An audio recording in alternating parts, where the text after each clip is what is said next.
Hello. Sir ನಮಸ್ಕಾರ. ನಮಸ್ತೆ ಹೇಳ್ರಿ. ಇಲ್ಲಿ ಕುಡ್ಚಿ ಬ್ರಿಡ್ಜಿಗೆ ವಿಸಿಟಿಗೆ ಬರತ್ರಿ. ಕುರ್ಚಿ ಬ್ರಿಡ್ಜಿಗೆ ನಮ್ಮ ಸೆಕ್ಷನ್ ಆಫೀಸರ್ ಬಂದಾರ್ರಿ. ಈಗ ಅದು ರಿಪೇರಿ ಮಾಡಕ್ಕೆ ಹೇಳಿದೆ.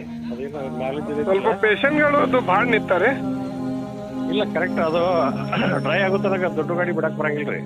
ಸಣ್ಣದು ಕಾರ್ ಅದು ಬಿಟ್ಟಿದ್ರೆ ಅದು ಸಣ್ಣ ಅಂದ್ರೆ 4 ಗಂಟೆ ಬಂದಾರ. ಅದು ಸ್ವಲ್ಪ ಎಲ್ಲ ಕ್ಲೀನ್ ಮಾಡಕ್ಕೆ ಹೇಳಿ. ಒಳಗಿದ್ದೆಲ್ಲ ತೆಗ್ಗಳೆಲ್ಲ ಮುಚ್ಚಿ ಬರೋ ಮೇಲೆ ಹಾಕಿ ಮುಚ್ಚಿ ಲೆವೆಲ್ ಮಾಡಿ ಬಿಡ್ತೀವಿ ರೀ.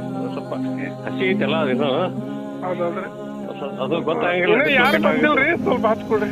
ಈಗ ಅಲ್ಲೇ ಉಗಾರದಾಗ ಇದ್ರೊಳಗೆ ಕುಡಿಚಾಗದಾರ ಬೇಕಾರೆ ನಂಬರ್ ಕೊಡ್ತೀನಿ ನಿಮ್ಗೆ. ಈ ಕಡೆ ಸೈಡ್ ಇರ್ತಾರ, ಉಗಾರ ಕಡೆ ಸೈಡ್. ಹೌದ್ರಿ. ಎರಡು ಮೂರು ಪೇಷಂಟ್ಗಳು ಗಾಡಿ ನಿಂತಿದ್ರೆ ಕಾರ್ ಅಂತ ಬಿಟ್ಟದಂದ್ರೆ ಭಾರಿ ಆಗ್ತದ್ರಿ. ಇಲ್ಲ ಅದು ಸ್ವಲ್ಪ ಇಂಟ್ಯಾಕ್ಟ್ ಮಾಡಕ್ಕೆ ಬಿಡೋಣ್ರಿ. ಯಾಕಂದ್ರೆ ರಿಸ್ಕ್ ನಮ್ಮದಾಗ್ತದೆ. ಪಬ್ಲಿಕ್ಗೆ ಅವ್ರು ಯಾರು ಹೇಳಂಗಿಲ್ಲ ಬಿಟ್ಟರು ನಾವು ಅವಧಿ ಹೋಗ್ತಾರ. Hello, okay okay. ಇಲ್ಲಿ ಬ್ರಿಡ್ಜ್ ಮ್ಯಾಗ ಬಂದ್ರಿ. ಈಚೆ ಕಡೆ ಸೈಡ್ ಬರ್ರಿ, ಉಗಾರ್ ಸೈಡಿಗೆ ಅದ ರೀ. ಸ್ವಲ್ಪ ಈ ಸೈಡ್ಗೆ ಅಂತ ನೋಡ್ರಿ. ಅದು ಪೇಷಂಟ್ ಗಾಡಿಗಳು ನಿಂತಾರಿ. ಸ್ವಲ್ಪ ಅರ್ಜೆಂಟ್ ಮಾಡಲ್ಲ. ಸಾಹೇಬ್ರಿಗೆ ಫೋನ್ ಹಚ್ತೀನಿ ನಿಮ್ಮ